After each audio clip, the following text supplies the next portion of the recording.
Australie, les Iraniens en Allemagne ou en Suède, ou en Italie, sont exactement les mêmes et les mêmes comportements. D'abord, les Iraniens, ils ont toujours des fleurs ou ils sont toujours très polis avec tout le monde. Mais les arguments sont toujours très percutants. J'ai vu les mêmes passions, j'ai vu le même, je vais dire un terme en persan, le même khasheni, même passion, la même puissance dans les propos et dans les termes. Et il n'y a personne en réalité qui rassemble autant de personnes chaque semaine avec les mêmes slogans et avec les mêmes passions. Et en réalité, chacun de vous tous ici, dans vos domaines respectifs, qui avaient tous brillé, ici j'en connais plein qui ont ici, je n'ai pas cité tous les prénoms et les noms, mais chacun de vous tous ici, vous avez tous eu un impact dans la société. Vous n'avez jamais en fait en réalité déstabilisé le pays dans lequel vous vivez. C'est vraiment l'éducation et les valeurs dans lesquelles nous avons grandi tous ici, que ce soit nos parents, nos grands-parents, ou nous-mêmes, ou nos enfants. On a appris en fait à s'assimiler dans les sociétés dans lesquelles nous avons été accueillis. Et peu importe dans le monde dans lequel nous avons été, nous avons toujours apporté une plus-value. Donc c'est en fait, les Jones, c'est pas en fait quelque chose d'extraordinaire. Ce que moi j'ai fait, c'est une petite goutte d'eau. Et j'ai appris en fait que si vous faites quelque chose de bien ou de mal, ça se répercutera automatiquement sur notre communauté. Ça, je l'ai immédiatement compris ça. J'ai immédiatement compris ça. Au début, alors que je suis que français, j'ai immédiatement compris que lorsque vous vous appelez Cyrus, Athéna, Arash, Nusha, vous savez très bien, et malheureusement, ou heureusement, ça aura un impact sur notre communauté. S'il y en a un de nous ici qui fait quelque chose de mal, ils diront c'est les Iraniens. La preuve, je vous donne un exemple très simple.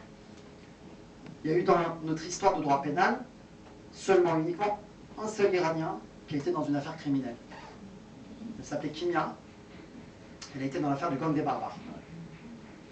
C'est elle qui a été l'appât pour Ilan Halimi. C'est une Iranienne. Je l'ai rencontrée. Je l'avais rencontrée parce qu'au départ, je voulais comprendre pourquoi elle avait fait ça. C'est l'éducation des parents. Cette fille avait été laissée par son père. Et c'est une chose que j'ai beaucoup compris, c'est que dans notre communauté iranienne, les valeurs de la famille, les valeurs de la transmission, les valeurs de l'éducation, de la culture sont exceptionnelles. Comment des Iraniens comme ça peuvent venir créer une association et mettre des thèmes aussi récurrents depuis 18 ans.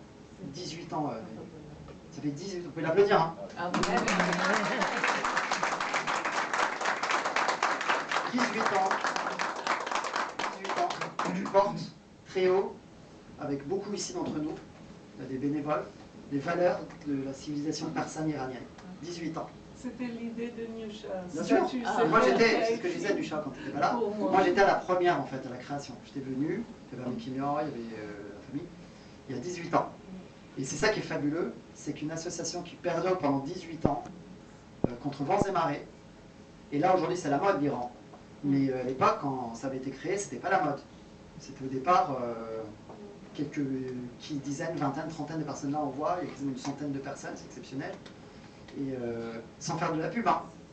C'est juste avec 3-4 WhatsApp. C'est ça qui est assez incroyable. Ça prouve la solidarité en réalité dans la communauté iranienne.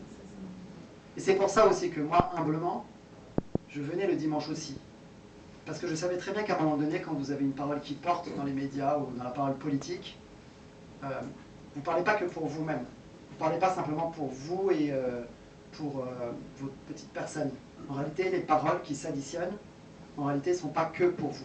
C'est pour tout le monde. Quand Fahimé part sur LCI et elle bataille contre des tchapouls, c'est la vérité. En réalité, elle parle en nom de nous tous. C'est pour ça qu'on a tous, en fait, chacun une responsabilité ici. On a chacun une responsabilité. Et la force qu'il y a chacun d'entre vous, c'est que vous n'êtes pas laissé intimider par l'idéologie dominante qui est de gauche, qui est très communautaire aujourd'hui, il faut dire la vérité, et qui n'aime pas les Iraniens. C'est clair et net. En 1979, ceux qui ont fait la guerre à l'Iran, il ne faut pas vous y méprendre. C'était ceux qui aujourd'hui parlent des pro-palestiniens et tout, qui pour des raisons négatives ou pas, la Palestine mérite. Ce sont des sujets qui méritent d'être posés et chacun mérite d'avoir une dignité humaine. Bien évidemment, il faut qu'il y ait une dignité humaine pour chacun de nous. Il n'y a jamais une communauté qui est en dessous d'une autre. Dans la culture iranienne et persane, on prône ces valeurs-là, du respect. Mais il ne faut pas oublier qui a soutenu les Iraniens lorsqu'ils ont mis un genou à terre et que le lion a été dégagé avec le soleil. En 1979, quand il y a eu la guerre Iran-Irak, dans les années 80, quand il y a eu la prise d'otage de l'ambassade américaine, c'était pas... Donald Trump disait que c'était une honte pour l'Amérique. Non, c'est une honte pour nous tous, chacun ici. Parce que c'est pas la vraie Iran.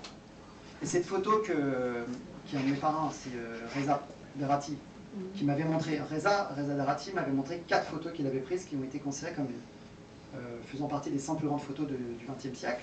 Cette photo des agents de l'ambassade américaine, pour nous, directement ou indirectement, reste une tâche très puissante et négative sur notre histoire. Parce que c'est pas ça l'histoire de l'Iran. L'histoire de l'Iran, ça a toujours été des signes, ça a toujours été des sorotis, ça a toujours été d'apporter des cadeaux, d'accueillir les gens. Ça n'a jamais été de les bâillonner, de leur mettre un bandeau sur les yeux et de les chasser. C'est pas ça la culture iranienne. La culture iranienne, c'est le paziroi, c'est l'accueil, c'est le torof, c'est ça. C'est ce que j'apprends moi depuis tout petit. Et ce qui m'énerve parfois souvent d'ailleurs, parce que je dis à ma mère, arrête maman de faire des torof, c'est pas bien et tout. C'est la beauté de la culture. C'est magnifique, c'est la beauté. Et c'est ce qui m'a amené en fait, notamment à aller sur la lutte contre le gaspillage alimentaire. Oui, La lutte sur le gaspillage alimentaire, c'est vraiment en réalité une implication iranienne. Il faut dire la vérité. C'est une culture persane. C'est-à-dire que la fraternité, c'est une culture que nous partageons tous ici. Lorsque vous avez juste un melon, un gâteau, vous le coupez toujours. Moi, j'ai jamais vu en fait dans une cérémonie iranienne où quelqu'un ne venait pas partager ne serait-ce qu'une petite assiette. J'ai jamais vu quelque chose de différent que ça. Moi, j'ai été bercé par ça. J'étais bercé par ces cérémonies où même quand quelqu'un n'avait pas beaucoup d'argent, apportait toujours, même si elle n'avait pas pour elle, elle l'apportait pour l'autre. C'est vraiment une culture d'une très grande fraternité, d'une très grande générosité, d'une très grande solidarité. Aujourd'hui, l'Iran n'est pas dirigé par des Iraniens. C'est clair. Vous êtes notre représentant. Non, pas du tout. Gaspillage Pas du tout. alimentaire, Non, vous avez fait pas du tout. S'il n'y a pas de représentants, on est tous au même niveau. Et même, je vais vous dire un truc, moi je suis plus jeune que les 2 tiers ici des personnes. Il y a des personnes ici que je connais depuis que j'ai 6-7 ans, depuis 40 ans. Il y a des gens je ne vais pas donner les âges parce qu'après on me dit c'est pas bien et tout. Mais il y a des gens que je connais depuis très longtemps, comme les Jones, mais entre autres. Mais Nusha, je la connais, elle était toute bébé. Voilà, donc on a grandi tous ensemble. Donc ce qu'on est aujourd'hui, c'est le résultat de l'éducation qu'on a reçue. Et pourquoi on se bat aujourd'hui avec beaucoup de rage? Bravo maman. Non, c'est chacun nous, chacun nous. Bonsoir. Bonsoir. Pourquoi en réalité on se bat autant? 1979, moi je le dis à tous mes amis qui me disent pourquoi tu parles pendant... C'était la campagne municipale, on m'a dit voilà, il ne faut pas trop parler de l'Iran, il faut plus parler de la campagne municipale. Et je dis non en fait. La réalité, il faut que vous le compreniez vraiment tous ici. Et vous le savez, moi personnellement je suis le produit de cette révolution islamique. C'est-à-dire que je suis né en 1979. Parce que mes parents ont quitté l'Iran en février, je crois. En janvier 79. Bonsoir. La réalité, c'est que la répercussion de ce régime a eu un impact sur chacun de nous ici. Directement, indirectement. Et quand le régime tombera, ça mettra comme les nazis, hein. Vous ne vous trompez pas. Ça sera exactement comme avec les nazis. Il y aura 50 années de dépression. Il y aura 50 années de traumatisme avant de pouvoir revenir à un niveau normal.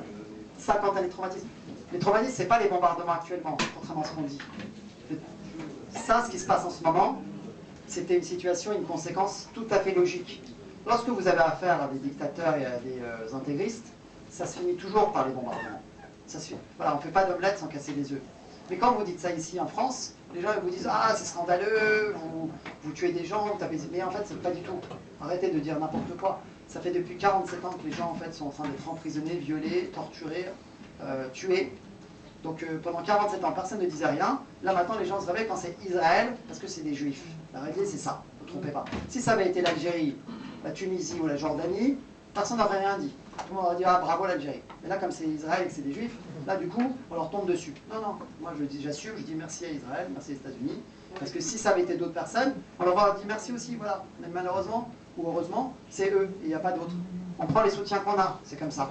Justement, pour le 29, il faut préciser qu'il faut dire merci aux États-Unis, parce que ça, c'est le slogan De toute façon, tous les pays. Merci. Mais regarde bien, Naïdé, je vais dire à tout le monde ici. rappelez-vous le 14... Saint-Valentin, c'est quoi? C'est le 14 février? Février, pas moi. Pour moi, c'est tous les jours, ça Saint-Valentin. Tous les jours... C'est le 14 février. Le 14 février, quand tout le monde avait des fleurs, est-ce que vous avez entendu, est-ce que vous avez lu quelqu'un qui avait dit, comme Naïdé l'a bien dit, est-ce qu'il y avait un mot d'ordre? Est-ce qu'il y avait un mot d'ordre? Personne n'a dit, le 14 février, dans les manifestations partout dans le monde, vous allez amener des fleurs. Personne n'a relayé ce message. Vous savez pourquoi tout le monde l'a fait? Parce que c'est dans la culture iranienne. C'est-à-dire qu'il n'y a personne, il n'y a pas un chef d'État ou un ministre ou je ne sais pas qui a dit, partout dans le monde, tous les Iraniens, vous allez amener des fleurs. Mais tous les Iraniens ont fait ça, tous. Tous les Iraniens ont amené des fleurs. Parce que c'est dans la culture et l'éducation des Iraniens d'amener des fleurs. Je vous dis, vous faites partie d'une culture et d'une civilisation qui pour moi est supérieure à beaucoup, beaucoup d'autres. Et je l'assume complètement, parce qu'elle est hautement éduquée, elle est hautement civilisée. Elle est hautement éduquée et civilisée. C'est-à-dire que le jour où l'Iran, moi je le sais d'avance, le jour où l'Iran va redevenir libre très bientôt, ce pays, je donne 10 ans pour devenir un Japon ou une Corée du Sud. Ça se finit comme ça. Moi, je donne un peu moins. Bravo.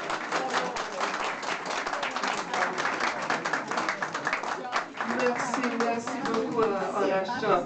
Alors, le livre, bon, je pense qu'à la rentrée, peut-être septembre ou octobre, on aura une conférence pour Monsieur Aram Arash de Rama. Juste un mot. Ça, c'est pour moi? Ouais, c'est pour toi, mais Oh.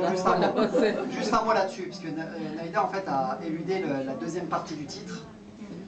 En fait, c'est 10 ans de combat. Pourquoi j'ai publié ce livre? C'est-à-dire que j'avais publié il y a 10 ans le livre qui avait été élu meilleur livre politique de l'année, en 2015. J'ai fait 10 ans plus tard aux éditions Fayard, donc dans la